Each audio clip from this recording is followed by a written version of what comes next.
every state in this country will look at this situation, and if we achieve it, every state in this country will begin running independent candidates. Either they've already will hear about it and have their own ideas about it, or they will take heart that even the worst, most criminal circumstance in the country could be defeated. And that's the purpose of today's meeting. And of course, we want to welcome everybody that's here. And we're going to be asking you to do a lot. So fasten your seatbelts, because the ride might be a little bumpy for you, but we'll be able to get to our destination. Great. Thank you very much.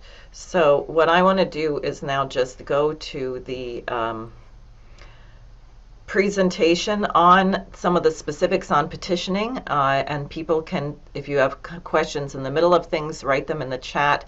Otherwise, we'll take the questions at the end. So I'm going to go back to share this screen with this lovely image of the tick. Sorry about that, everyone. Okay. All right. So here's the situation that we're facing. You can see this. To run for office on a line other than official party line, one has to circulate an independent nominating petition. And this is the form. I know you can't see it. We're going to blow it up. You'll see it better later.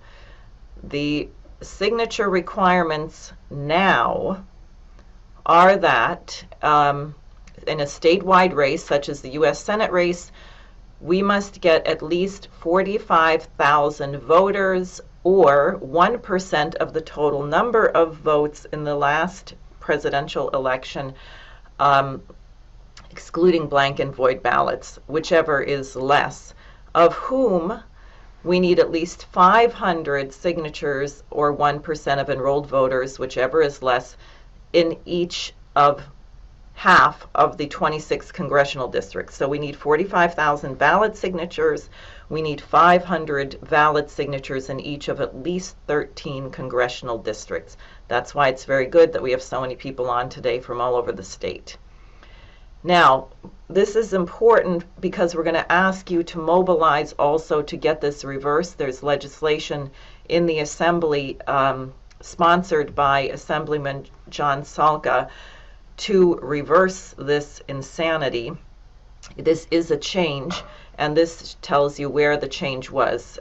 Bill numbered the 2019-2020 legislative session for the 2021 fiscal year. The budget bill S7508B, like in boy, section ZZZ, begins on page actually 241, and then it says 259, but I believe it's 259. And it has changes, which you can see right here. Those of you who can see it. This is from Albany. You can just look up this document because the changes are crossed out in red and the new figures are put in green. So you can see here that it says at least 15, which is crossed out, 45,000 voters, and then at least, instead of 100 valid signatures in each of half of the districts, it's now 500 in half of the districts. And then down here, the term party means any political organization which at the last preceding election for governor polled at least 50,000 votes. That's crossed out, and they change it to 130,000 votes, or 2%. So these are the changes. This is important because we have contacted members of the New York State Assembly who say, oh no, it wasn't changed. It's still 15,000 signatures. Oh no. Well, it was. Okay, and with this, the Libertarian Party, the Green Party, the SAM Party were all thrown off of the ballot. Part of this, or their logic for doing it, was that the taxpayers are going to give $100 million for matching funds, not for federal candidates. I do not get matching funds, but for people running for state offices. And they don't want to give any money to people who are not Democrats or Republicans, while claiming that this somehow levels the playing field. Yes, I'm just going to go here. Now, here, just so you see some of the wild redistricting that they're planning. They're messing with the New York electoral system in every different way. This is one version of the new Staten Island district being put over in Brooklyn or Lower Manhattan, whatever they're going to do with it, to try and make it possible for a Democrat to win instead of Nicole Malliotakis. They'd like to get rid of her. And de Blasio, as you may have heard, is supposedly considering running, which I find hilarious since everyone hates him so much. It's a little like Hillary Clinton running for mayor of New York City. Okay, here, just to show you some of the crazy redistricting. Congressional District 3, which is part of Long Island, both Suffolk and Nassau County, but curling around, including part of the Queens, part of the Bronx, up to Mamaroneck and Rye. So if you have a boat, maybe that district makes sense. Otherwise, it's completely wild. And then here is another district, Congressional District number 24, which is quite wild, takes up an enormous chunk of the state. These are areas with a lower population density from Jefferson County, Wayne County, Livingston, Genesee, Orleans, and Niagara. Okay, I mean, really viciously done. This also, as you can see, makes a challenge for us, because when we collect these signatures, and we have to know that we have 500 in each of at least 13 congressional districts, we have to know where these new districts are, and they don't make much sense. So that makes another challenge, and chances are very good that the people you're talking to will not know what district they're in. So now we're going to go to the petitioning. Yes, so it says, know the rules so each signature can be counted and no signatures are lost. Don't worry if you don't get all of this right now. We'll have time between now and April 19th, and we will review this with everyone who's petitioning, but I wanted to do this today to give you a sense of what's involved in this, why they make it so, the pitfalls and the difficulties, so you can have it in mind. I also would urge everybody possible to plan, and I can't control what the schedule ultimately will be, but if nothing changes, petitioning will begin on April 19th or the latest 20th. If you can put those 2 days aside, if we could have 100 or more people out for 8 hours each of those days and start this with a bang, it would be great. Okay, what is on the petition? Each sheet of the petition must correctly set forth the date of the election, November 8th, 2022, the name of the candidate, Diane Sare, for U.S. Senate, the candidate's residence, if different from their mailing or post office address, information about the signer of the petition, the date of the signature, the voter's residence, address, town, or city, and information relating to the person who witnesses the signature. The reason why the date is so important is that, unlike other states where you may have to get a large number of signatures, they don't put a limit on when you can start. You can start many months ahead and collect them. The only limit is you have to turn them in by a certain deadline. In New York, you cannot start early. You cannot start before April 19th. You have to gather the signatures, now triple the number of signatures as before, in the same 6-week period, which is most likely April 19th to May 31st. The reason I'm saying this might change is, as you know, there are big battles over the redistricting. Imagine if you were running for Congress and you don't know where your district is, then how can you petition in that district? So everything may be thrown off a bit, and which just shows you that they really don't care about elections or due process. They want it to be confusing to make people, I guess, ask for a dictatorship. Okay, I'm putting the sample in here, and then we'll go through the rules. This is what the petition looks like. This is a sample petition which was given to us by the Board of Elections from, I think it was 2018. This happens to be the Libertarian Party. and they have their logo here, the Statue of Liberty. It has their slate of statewide candidates: Larry Sharpe for governor, Andrew Hollister, lieutenant governor, Christopher Garvey, attorney general, Kruger Gallaudet, state controller. And then on the cover sheet, they say this petition contains 27 volumes, numbered 1 through 27. This is volume 1. And then they say volumes also apply to, because in this case, the Libertarians had candidates for New York State Assembly. That's not a statewide race, but therefore they'd have a specific petition for that area. And we'll go on. Now, here is where they put, luckily you don't have to have all of the petition signatures for the same congressional district on the same page.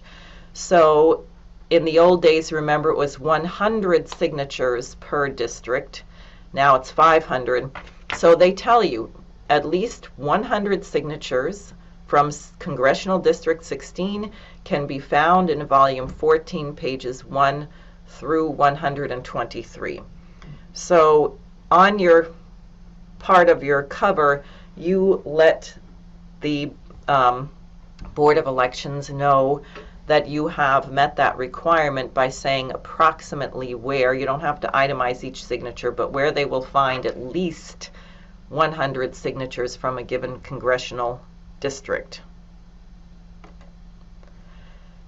Here is what the petition looks like. Now, we'll see this later. So you see people sign on the top, print their name underneath. Residents, they put their mailing address, street, and city. In this column where it says town or city, that is not what people use as their mailing address. For example, if you see here, Ronkonkoma, their mailing address is Ronkonkoma, New York.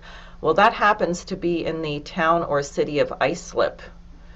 Many people, in fact, most of them, will not know which town or city they live in, and you, the circulator of the petition, or the person clerking these at night, will have to go through and put in that third column, the correct municipality. You can see Suffolk, New York is Brookhaven, Bellport is Brookhaven, Calverton. Also, and they say this later, what I would ask all our petitioners to do is when you meet someone, you say, "Oh, hi, are you a registered New York voter?" "Oh, yes, I am." "Okay, I'd like you to sign this petition to put my friend on the ballot. She's running for Senate against Schumer." They say, "Oh, great. Where do I sign?" And you say, "Well, before you sign, could you spell your name for me?" And you print their name, not them. You print their name, you print their address to make sure it's legible, and then give them the clipboard and they sign it.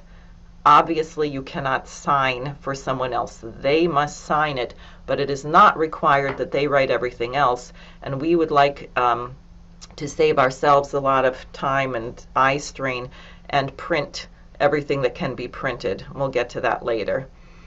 Then at the end of the petition is the statement of the witness. One thing that has been changed, thank God, is that you do not have to have every page notarized by a notary public.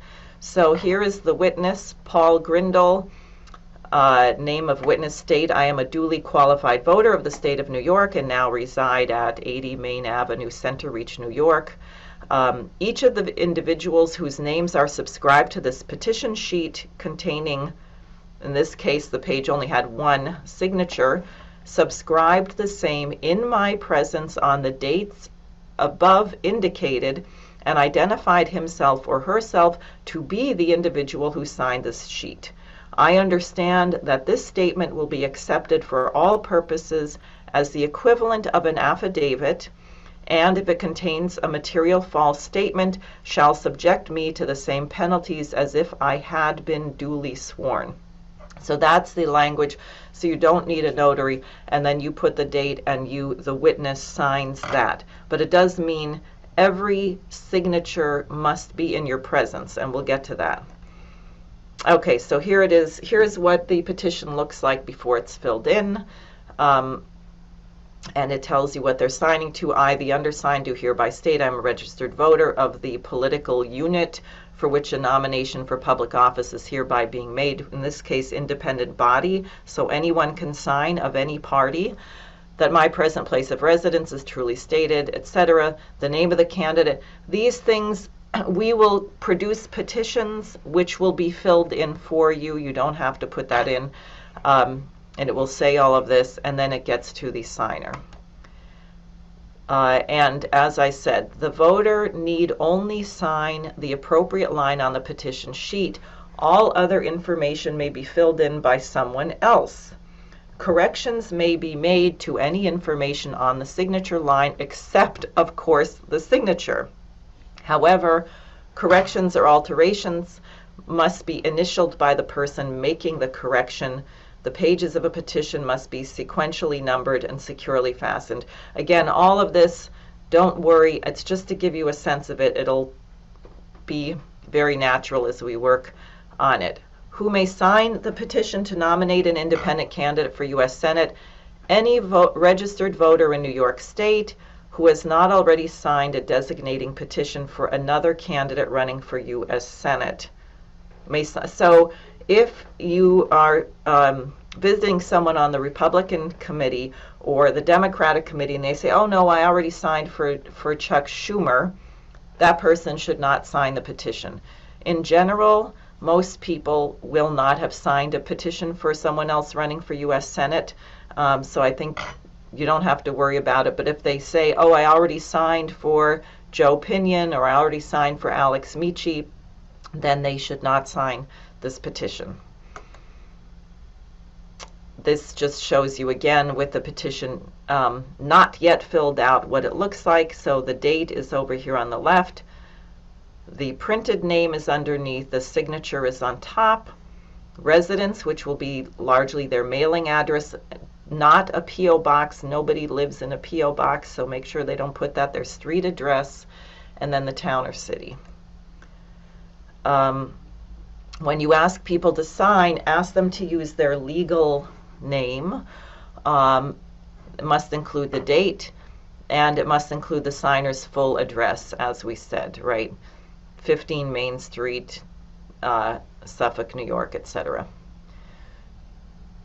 For anything within the 5 boroughs, and again, this is really technical, but instead of the city, you put Bronx County, you put the county. Queens County for Queens, Kings County for Brooklyn, Richmond County for Staten Island, New York for Manhattan. Again, this we can worry about when we get there. And the signer obviously is supposed to use their current legal address when signing the petition, even if it's different from that on the Board of Elections records. If a signer has moved but they reside in the same county, that's fine. They'll be allowed to vote there. If they have moved to another county and they're not registered there, then that signature doesn't count. So that's, I think, straightforward. Who can be a witness? That is, who can collect and witness the signatures. A person can be a witness to a nominating petition if he or she is a duly qualified voter of the state of New York and has not previously signed any petition for another candidate for the same office. So if you are going to petition to put Diane Sare on the ballot, you must not sign a petition to put Joe Pinion or Chuck Schumer or someone else on the ballot for U.S. Senate. If you have signed a petition to put another candidate for Senate on the ballot, all of the signatures you gather will be disqualified. And here is the witness statement, which we saw earlier on that. I, so-and-so, state I am a duly qualified voter, blah, blah. We went through that before. If a petition circulator asks someone to sign the petition, the signer must sign in the presence of the witness. What does this mean? We have people on this call in California, New Jersey, other places who will help us with the petitioning. They cannot circulate a petition unless they are within eyesight of a duly registered New York voter. So the duly registered New York voter must be able to see each person signing the petition. So both of you can be petitioning, but you have to watch and make sure that you are actually witnessing the people signing the petition of the person from California. And at the end of the day, the person who is the duly registered New York voter will sign that petition collected by the California volunteer as the witness of having seen this. We do not want to mess around with this. We should presume that as we demonstrate that we are going to succeed at this, that there will be dirty tricks. And this happened in one case where someone came down and said, "Oh, my wife is in the shower, I'll sign for her." No. Or you're on different floors in a large apartment building, so the volunteer from California says, "Well, let me do the 13th floor and you do the 12th floor." No. The witness must observe every person signing and presume that there may be shills or people sent to get you to mess up. Like that could be an operation. Someone says, "Oh, I'll sign for so-and-so," or, "Oh, let me bring the petition in here to my apartment and we'll sign," and the witness is outside and cannot see this happening. So we're going to do this exactly by the rules the witness has to see. We will have people joining us from out of state who are not duly registered New York voters. That's fine, but we will need New York voters to go with them, whether it's at the post office, the grocery store, through the buildings, etc. And if you have questions, we can take that up later. Oh, and just on that, let me go back. For example, if you're out with a witness at the post office and the witness, the duly registered voter, has to run and use the restroom, then the volunteer from California or New Jersey should put their petition down and not collect any signatures while that person is not there. Okay, and again, here's the statement of the witness, which we saw earlier, and you see it says complete one of the following. If you are a notary public or commissioner of deeds, then you also can petition that way as a notary public. Slightly different text. You don't have all that other stuff.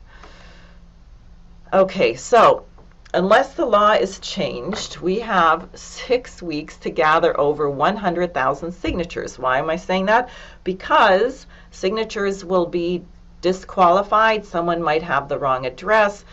Someone might act, you might not look, they might say, "Oh yeah, I'm registered to vote in New York," and they put their address in Florida.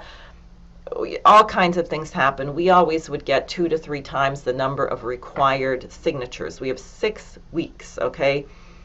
And if the law is not changed, it will be April 19th to May 30th. We would like everybody, you don't have to commit on this call, or you can put it in the chat, I guess, if you want, but we will be in touch with you. If you want to commit to getting 100, 250, 500, 1,000, we want to know what you're thinking. If you can join a team, if you can go out a couple days a week, or 5 days a week, or 6 days a week, or you have 2 weeks where you have a vacation, you can go out every day and you can work with Steve, who comes in from California, or someone who comes in from New Jersey, so the two of you can hit a bunch of areas. Let us know. If you're in an organization, a church, a mosque, synagogue, Rotary Club, whatever, where we can get signatures, let us know. When we get done with this whole process and have reviewed everything, which, as you can imagine, we will be doing each night, you don't want to sign and put the number of signatures on the petition page until you make sure that they're all signatures that you're keeping. And then at the end of this whole process, they will be bound, put in pages in numerical order, and we will deliver them in person on the last day of filing, and we will get there before 4:30 to make sure, although apparently there's a loophole that you can send them overnight mail if your thing is postmarked by 11:30 p.m. that day, but we're not going to do that.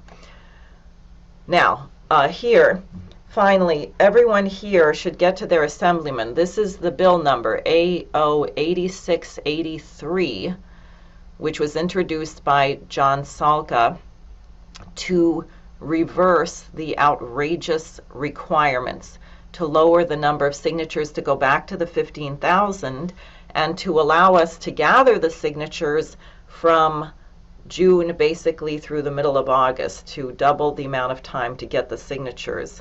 So everyone here should get to your assemblyman and tell them to co-sponsor this bill, A8683. We can give you an email with a PDF with packets of the information like what I showed you of where these changes were made, etc., which you can use. And it says call your state legislator, call the governor. Here is what the bill looks like. Okay, it says partisan bill right now. There's just one sponsor, introduced January 10th, 2022. Summary relates to the number of signatures for independent nominating petitions, party status, etc. This is the bill that we want them to co-sponsor, and that's that. So, yeah, that's what I have to say. And if people have questions, comments, ideas, brilliant ideas, we will definitely be needing housing around the state. We will be needing people who know shop owners. We're going to call and get permission. If it's on private property, you have to call and get permission to be able to gather signatures there. We want to start getting all of this lined up. And then, as I said, we'd really like to hit the ground running on the 19th of April with a few hundred people out in the streets and deliver a big shock.